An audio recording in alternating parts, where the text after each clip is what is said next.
حضرت معاویه رضی اللہ عنہ په خپل جون د خپل زوی د پاره بیعت واغ چې یزید دی او دې زوی ته وصیت کوي بچي د یو سیز نه یریګم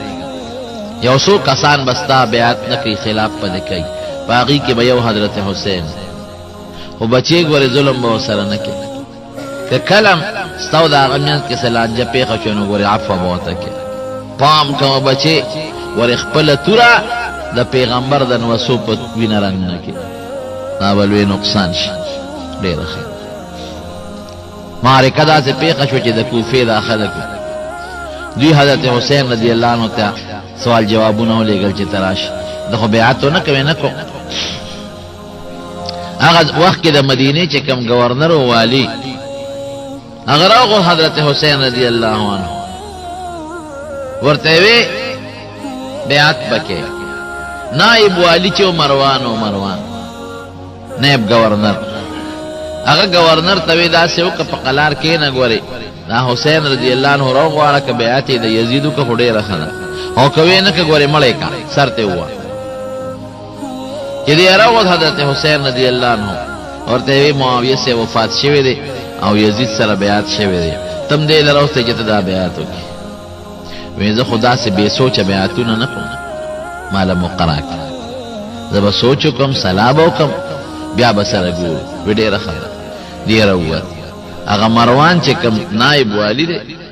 او تاوی مارا تا چه سویلو غلطی دے اکڑا در نوت اس بے قابو نکڑے شے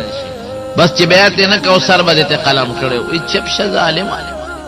دا پیغمبر علیہ السلام نو سیدہ ما پتورا سر قلم کو سگڑے وڑے دا کوفی خلقو پس خطون رو لے گا ویدل تراش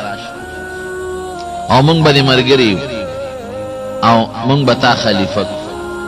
لار دا کوفی خلقو پا دوکا بوت اقی دا کوفی خلقو التا شید که پا کربلا کی اگدا قصد آغا قصد ارتنکو خوی آواز دینو دواو یا کسان دا خاندان نبوت گلون طول امرکلل شیدان اکلل حضرت حسین رضی اللہ عنہ ټول خاندان اس دعاو یا کسان او خز پاتې شو ماشومان پاتې شو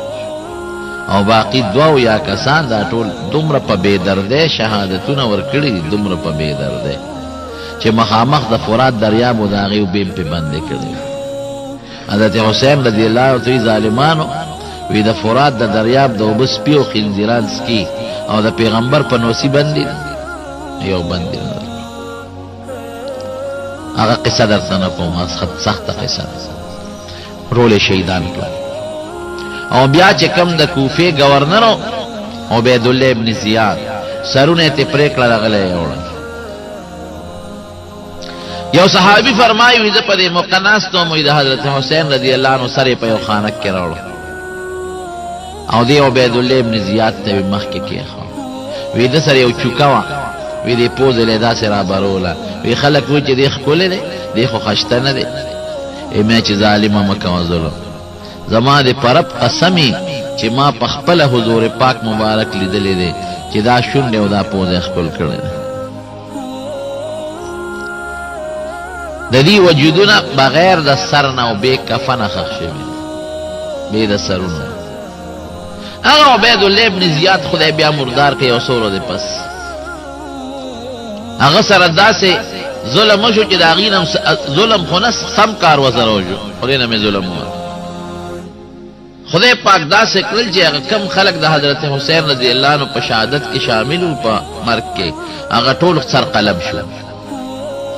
او د دمشق د جامع مسجد کې دا سرونه خواره واره پراته یو عالم لیکيو تابعی ویزه پخپل ولانم دې سرور ته مې کتل وی دا گورنر عبید الله ابن زیاد وی دا سر پکې پروت وی خلکو چې کړه جات دغه رااله وی مې چې دا سشي یادې چې راغله وی چې مې قتل یا وجدها وا خلک تماشه ته ولاړ دا دهاراله او پرې سرونو ګرځیدا یو سره کتبن دغه گورنر عبید الله ابن زیاد سپیمو ته ورننه وته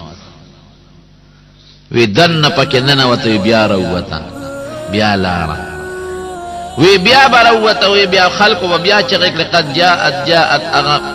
اجدها بیا رااله وی بیا بدغه سی پسرونو کې ګرځیدا او د عبید الله ابن زیاد پر سپیمو کې بدن نه لاړه سوزل وی د اجدها موقتا چې وتب او راتله برود پر سپیمو کې بدن نه کېده. حضرت ام سلمہ رضی اللہ عنہ فرمائے دین اندازہ لگوے دا کافی دا وی ما پیغمبر علیہ السلام پا خوب کیوں لید دا شوری دا روز و دا شہادت خواہ نن چی کمر روز دا وی سر مبارک ببر سر او خور او دوڑی پیلوتے وی او یو شیشہ و سرا سر مبارک باندی دوڑی او خور ایلوتی دی وی ما وت او ډیر پریشان دی ما په خوب کې ولید مې چې د الله رسول ولې دومره پریشان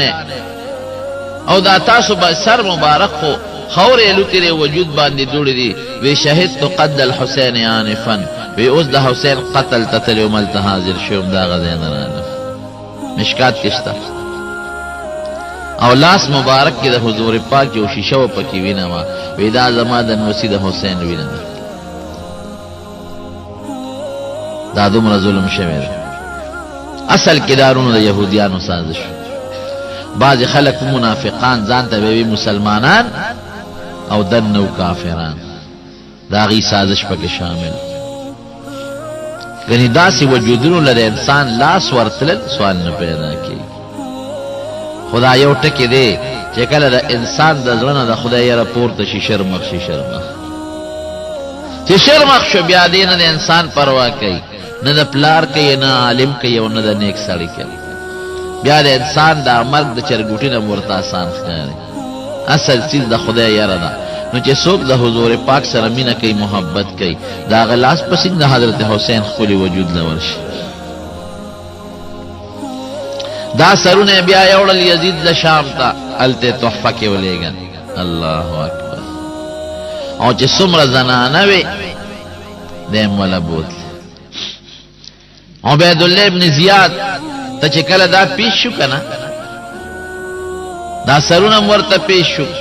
څومره عجیبه ده او دې سرونو سره ورته هغه زنانه د نبوت د خاندانم پیش شوې څوک د پیغمبر علیه السلام د ترن وسی و اولادو د حضرت عباس مسیح بچی او د حضرت حسن اولادو د حضرت حسین بچیو د فاطمه رضی الله عنها بل لور و پکې زینب. دا څومره ظلم دی چې دې مدرور دی او داغه چې کوم شهداي داغي سرونه پر دی وته پیش کړ وی خوشاله شوي دیو دغه نه کړ استاسو دې مشرانو له خدای سزا ورکړه. حضرت زینب وته غوسه شو ورته وینا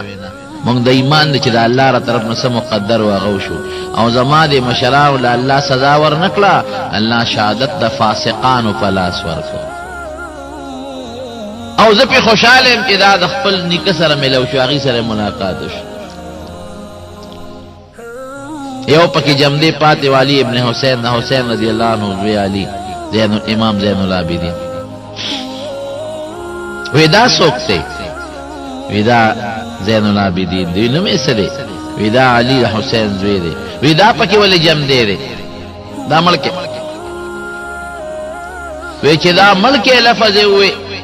نو حضرت زینب د خپل رواره ترا ترغاڼه وتا وی ظالمه په دې دومره وینو موړ نه شوي او چې دا ملک موږ سره څه کوي زموږ خو بل څوک نارینه نشته تعالی رحم نه راځي ته څنګه مسلمان یې ته کافر مسلمان نه وی کافران دا دي چې دا کمړه دي زه کافر نه وی پیغمبر باندې دی ایمان شته چې په پیغمبر د چې ایمان نه کافری چې په پیغمبر دی ایمان د پیغمبر د خاندان د خزو خیال ولې انسان. علی زین العابدین علی ابن حسین رضی الله عنه اور وی اتما کا وجنه نو یو خبر درته کوم چې دا ټول ماشومان دی او خزي دی او جنکې دي د خدای لپاره څوک امانتګر وګوره چې دی خو مدینه ته ورسېږي څوک بدانه سه نارینه سره یو نشته نو بیا پرې خو غږی وتاونه دا یار څه په تحفه کې یزید لو رسول شام چې هغه لو رسیدل اپی خپه شو هغه وی دا خو انتهایی ظلم شوی دی ظالم ته خو ما دا نه ویل چې داسې ظلم کوه او دام حقیقت د تاریخ لیکلي چې د یزید په کور کې لوی ماتم شو زنانو یې جړل ځکه د دوی د پیغمبر علیه السلام د خاندان سره رشتې دا خو ډېر ظلم وشو دا خو ډېر زیاتې وشو نو یزید هم پرې د خفګان اظهار کړی دی او بیا د دوی ډېر قدر کړی دی او ډېر زیات عزت یې وله کړی دی